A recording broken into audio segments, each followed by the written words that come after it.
Hi there everyone, and welcome to the JPT Sub. Today we're going to finish the DCC install on this Graham Farish Class 158 in the Great Western scheme.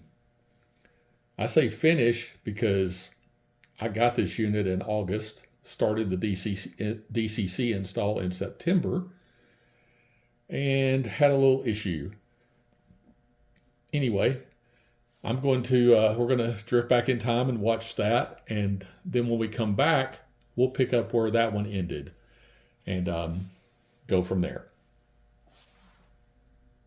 Today we're going to be taking a look at putting DCC in this really beautiful Graham Farish Class 158 DMU in the Great Western Railway scheme. It's a fantastic little model, runs great on DC, but do want to upgrade it to DCC. I actually got this back in August, so you guys have seen this running on the layout in DC, and it's actually pretty popular little unit. I really enjoy it. One thing though was when I got it, I did do a little recording of taking it out of the package and my first look at it that for some reason never made any of the video cuts. So I'm going to pause here and insert that, and then we're going to come back and get started on how to put the DCC in this unit. Today I'm going to take a look at this package that I got from Rails of Sheffield. I do like the Royal Mail's airmail stickers here. They're pretty cool. The wife opened the box for me, so I get the pleasure of actually opening it. So anyway, we got our invoice here. We'll not look at that. Yeah, so it's the only thing. It was the only thing I ordered in this package. Yeah, I know it was really. I'd been looking at this for a long time, and Rails had a really good sale on this the other day.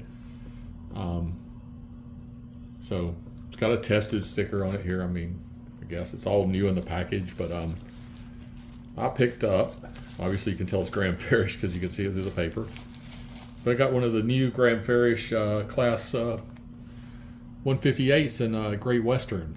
So this thing at first glance looks really cool, and the stuff I've seen already online about reviewing them seems like it's going to be a good model. So we're going to open it up here and take a better look at it. Okay, so here we go. Let's see. We got our unit here. We got our instructions out. Do like these little sets of instructions that the Graham Farish units come with. It's really nice. Guys, just a quick look at it there. But here's the I'll fold this back over here. Here's the section that we're going to be really concerned with, and that's putting the DCC in here. Now it looks like it's very simple on the so I guess I'll say this. It does say in the instructions. So this is a 2-unit set. Only one of these is got the drivetrain in it, but these do have pins that connect them together, so they plug together. So the DCC will control the lights and the power for both units. The DCC Next 18 decoder goes in the non-powered car. So, and it looks like you just pop this cover off the bottom. I've watched a couple of videos on people doing this, and it didn't necessarily look super simple to get that off. So we're gonna find out. What we're going to be installing is, I know Botman recommends their the 36-567A Next 18 decoder. I don't have that. Nobody really has that here in the States, and to get it shipped over ends up being more than buying a different brand. So we're going to go with the no sound, by the way. I'm not doing sound. So, but we're going to go with the ESU Loc Pilot Next 18 decoder, the number 59128 micro DCC Next 18 decoder. So, from what I've seen, I've not installed a Next 18 decoder before, so this is going to be a first one for me. I have some units from Scale trains that run on that have these in them and run on, but they came with that pre-installed. So here goes nothing. Let's see what we're gonna do here. Okay, shifting some things around here. Got a little piece of foam out. I don't have a good locomotive cradle, and that's really something I need to make. And you know, obviously I've got the foam, and this foam's like sectional pieces, so it'd be easy to build a frame and put some foam in it, build this so it would hold better. Matter of fact, I could probably make it a frame and then make different sizes for different engines. But anyway, here we are looking at the bottom of this unit, and I kind of have looked at it before, but I've not really paid that much attention to the underside. I mean, you don't really see it when it's running, but wow, this thing has a lot of detail on the bottom, and I mean a lot of little detail on it. So this is our powered unit at this end. The little humps in the trucks is the dead giveaway for where the gears are. Plus on this side, you actually can see the axle, so you know that's not the powered car. So that means this is the end of the car that would have the DCC decoder in it. Here's our pin. I didn't want to unplug these to work on them. I figured it'd be better just to leave it plugged in. But so one of the things I saw somebody doing was how they were trying to pull this thing out looked really painful, to be honest with you. But looking at the instructions, it looks like there's two little clips on its end, and I'm guessing you can't see it here, but there's probably the same on this end. So I'm thinking if we just take our finger here and push on this, push it toward the end, and pop it up. Look at that. Comes right out. So that was easy. And I guess now we're looking at here is our dummy plate for the Next 18 decoder. Get some tweezers back here. And like I said, I've not done one of these before, but from what I've seen, it almost looks like these things should just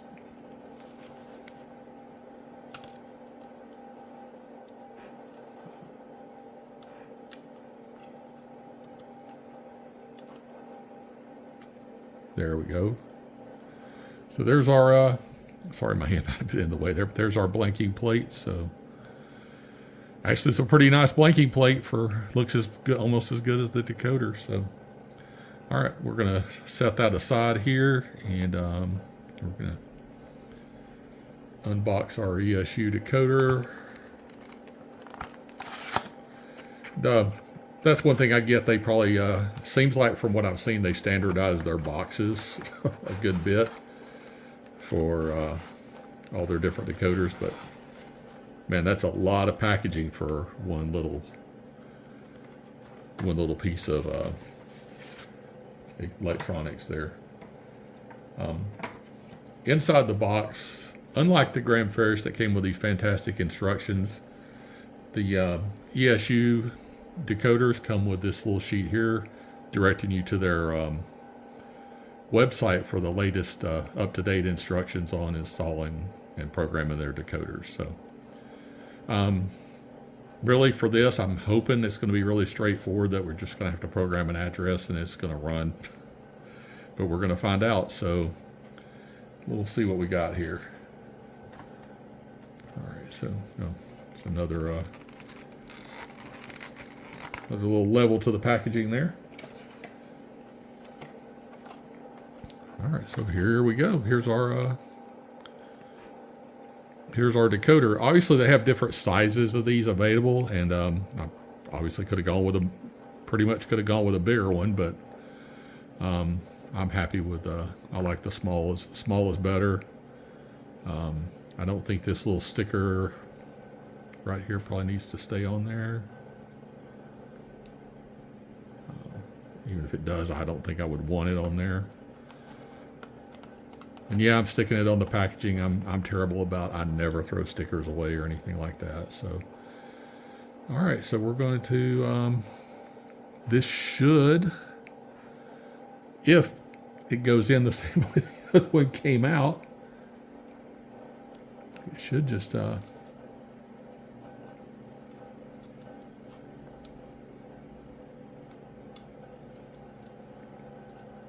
hopefully it will plug in there.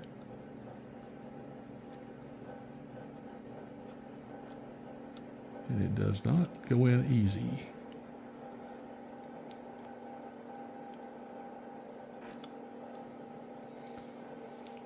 All right, there we go. Looks like we got it snapped in. So I'm going to pause the video here for a minute, take a little break, and then we're going to move forward.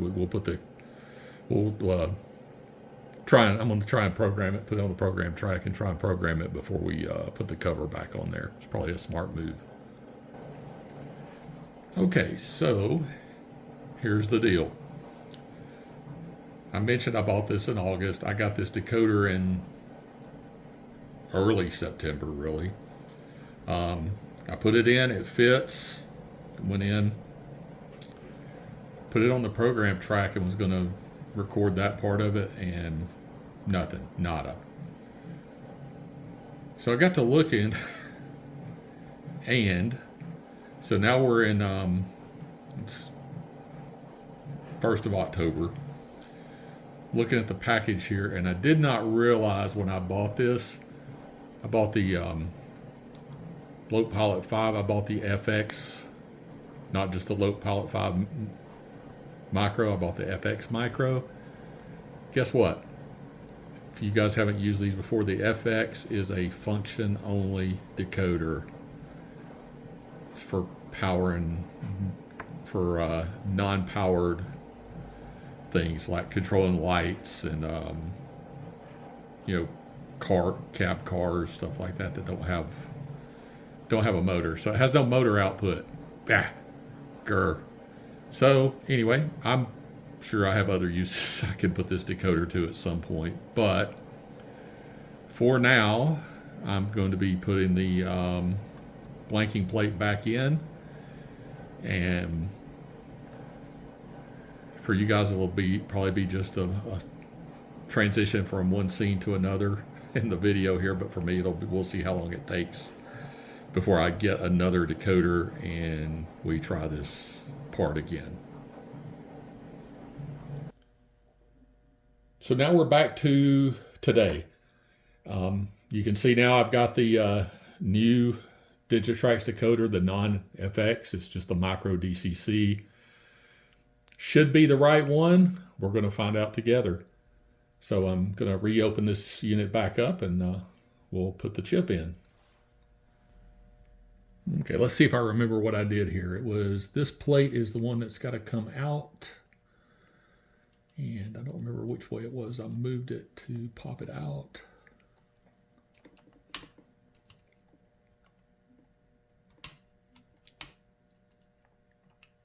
There we go.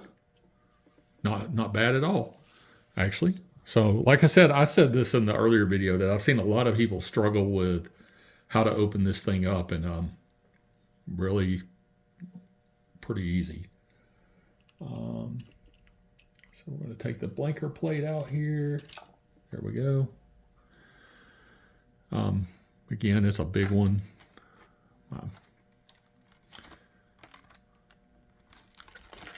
ESU uses some massive packaging. I guess they standardize their packaging, but makes sense. So put the blanker plate in there.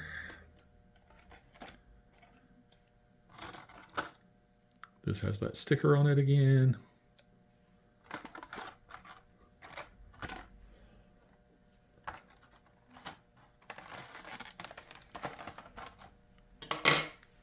And which way does this go? Well, it only goes one way, so let's put it in there. Ooh, snapped right in, no problem. All right. There you go. So that's it. It just snaps right in place there. So moment of truth. I'm going to see if I can program this thing, and then we'll put it on the layout and see if it runs. So hold on, we'll switch over to the program track. Okay, got the unit set up on the program track. Got my decoder programmer out here, so we'll see what we get here. Oh, I see lights coming on. That's a good sign. And it came back with an address of 3, so it read the decoder. So now we'll move it over to the layout and see if it runs before we give it a final address. And I'm probably going to just give this the address of 158, since it's a class 158 and the only one I have. It'll be easy to remember. So here we go to the layout. Okay, here we go. As soon as I set it on the main line here, the lights came on right away, so that's a good sign. Got the address 3 programmed into my handheld controller, and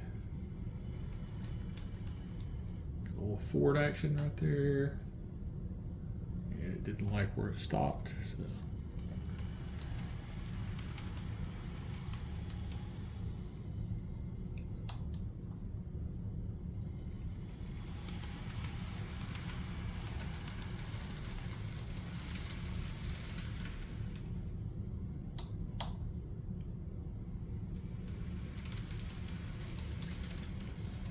I would say we have a successful install here.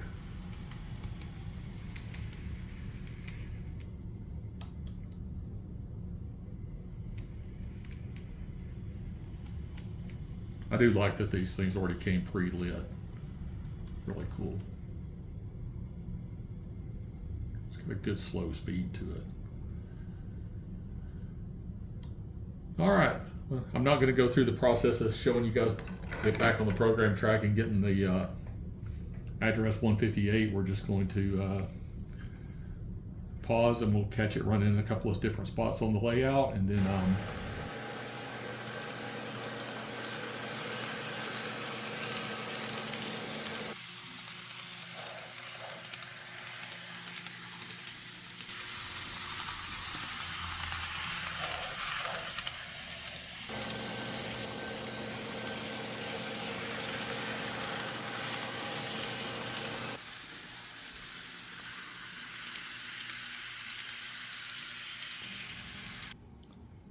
I guess this is one misadventure that ended up working out okay in the long run. It did take me a really long time to get around to getting a new decoder and the correct decoder.